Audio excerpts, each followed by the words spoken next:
Dilatar belakangi pada satu pedesaan terpencil yang mana jauh dari pemukiman warga, khususnya dari pemukiman kota, yang mana nggak ada lampu, nggak ada listrik masuk, nggak ada air bersih masuk.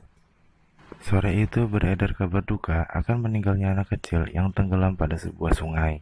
Dan inilah dia aktor utama sekaligus pembawa judul film ini, yaitu yang bernama Turah, yang mana secara kebetulan ia pun menyaksikan prosesi pemakaman tersebut.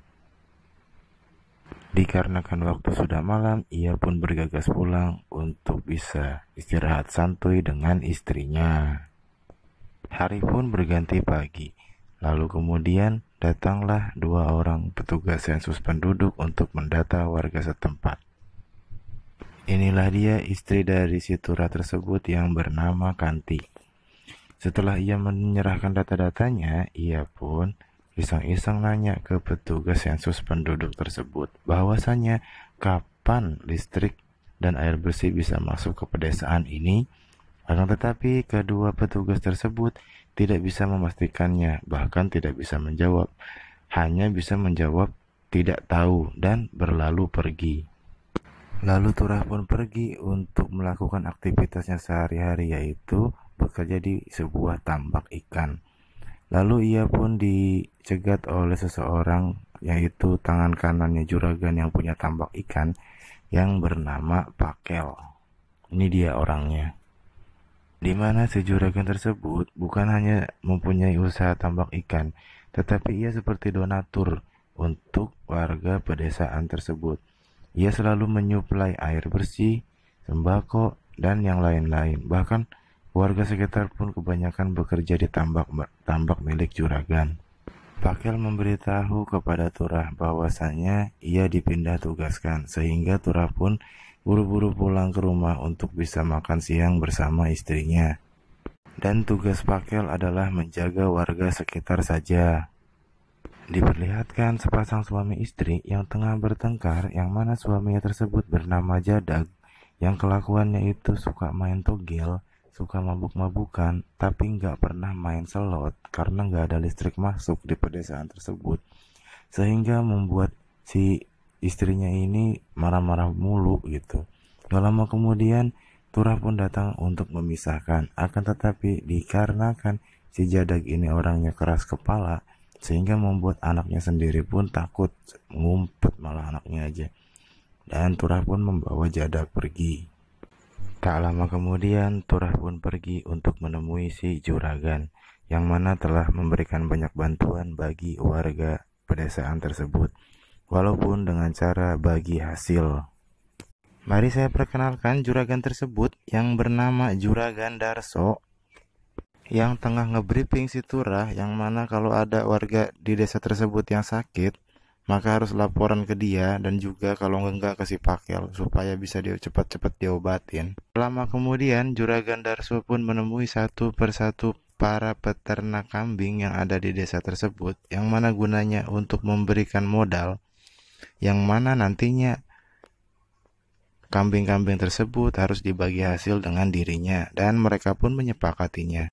Diperlihatkan juga ia tengah memberi bantuan kepada anak gadis yang bernama Susi, yang mana orang tuanya telah lama meninggal, dan selalunya ia memberikan bantuan kepada si Susi ini. Tak lama kemudian Juragan Darso dan rombongan pun menuju rumahnya si Jadag dan menemui istrinya guna menanyakan perihal si Jadag yang udah 2 hari nggak kerja-kerja. Akan tetapi sang istri tersebut pun memberitahu bahwasanya si Jadag nggak ada di rumah gitu, sehingga membuat si Juragan Darso ini malah jadi kebingungan. Setelah pergi dari rumahnya si Jadag, Juragan Darso pun memberitahu kepada Tura bahwasanya ia sekarang mendapat tugas baru, yaitu menjaga ketentraman kampung pedesaan tersebut agar tetap kondusif. Dikarenakan waktu sudah mau malam, maka si Turah pun segera menunaikan tugasnya, yaitu menyalakan genset. Cara tak sengaja ia pun menemukan si Jadag yang tengah tertidur, di mana tangannya tersebut tengah megang sesuatu. Ya, sepertinya kita paham lah ya bahwasanya si Jadag ini lagi mabok, sehingga membuat Si Turah ini mengingatkan sekaligus membangunkan si Jadak. Akan tetapi si Jadak pun malah balik membentak-bentak dirinya dan menceritakan akan ketidakpuasannya terhadap Juragan Darso, dikarenakan seharusnya yang berada di posisi Pakel itu adalah dirinya, sehingga membuat si Turah mengantarkan si Jadak ke rumahnya. Dan tak lama kemudian Turah pun menghidupkan genset supaya pedesaan tersebut pada malam hari bisa mendapatkan aliran listrik yang terang. Di keesokan paginya, Jadak pun menemui Turah yang tengah berada di rumahnya guna untuk meminta maaf kepada Turah akan kejadian semalam tersebut. Bukan hanya itu saja, si Jadak pun menceritakan kepada Turah, ya kalau kayak kitanya mah curhat lah gitu, akan ketidakpuasannya terhadap Juragan Darso yang dikarenakan dirinya merasa telah bekerja bersama Juragan Darso selama bertahun-tahun. Akan tetapi tidak ada yang dia dapatkan. Jangankan jabatan mandor seperti Pakel, upahnya saja tidak ditaikkan. Akan tetapi Turah berpendapat bahwasannya itu semua adalah wajar dikarenakan Juragan Darso lah yang punya modal. Di siang harinya secara tak sengaja Turah pun menemukan mayat seorang bayi yang tengah mengapung di sungai. Dengan inisiatif si Jadak, ia pun menguburkan bayi tersebut agar tidak ada orang lain yang tahu.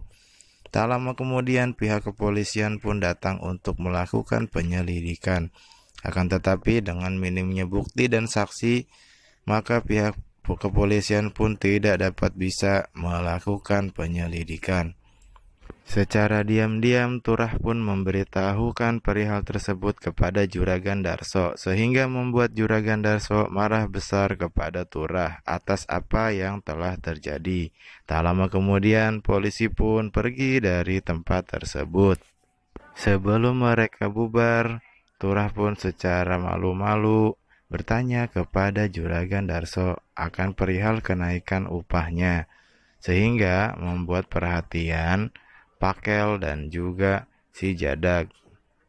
Bahkan bukan hanya itu saja, Jadak pun merasa bahwasanya ia seperti penjilat. Setelah perkara tersebut pun selesai, Pakel pun menyuruh kepada Turah agar segera menyelesaikan kapalnya agar bisa dipakai untuk memuat bahan-bahan makanan di esok hari yang akan dikirim dari Juragan Darso. Sedangkan untuk Jadak, Pakel pun memerintahkan agar mengambil karung beras di KUD. Akan tetapi dengan nada tinggi, Jadak pun gak terima, malahan ngebentak-bentak si Pakel. Sehingga percekcokan di antara mereka berdua pun terjadi sangat sengit sekali. Merasa gak terima dibentak-bentak oleh Jadak, akhirnya Pakel pun membongkar perselingkuhan di antara si Jadak dengan istrinya Juragan Darso, sehingga membuat si Jadak ini semakin tambah marah gitu. Dan ketika perkelahian pun akan terjadi, dengan cekatannya Turah pun memisahkan di antara mereka. Tak cukup sampai di situ, Jadak pun akhirnya mempengaruhi semua para peternak yang berada di desa tersebut agar tidak lagi bekerja sama dengan Juragan Darso. Bahkan bukan cuman itu saja, seluruh warga yang ada di desa tersebut ia pengaruhi juga dengan alasan ketidakadilan yang diberikan oleh Juragan Darso. Ya kalau kayak kita mah berpendapat itu boleh gitu kan, menegakkan keadilan itu boleh, tapi kan tahu juga pada tempatnya lah gitu. Berpendapat juga boleh asalkan tidak merugikan banyak umat.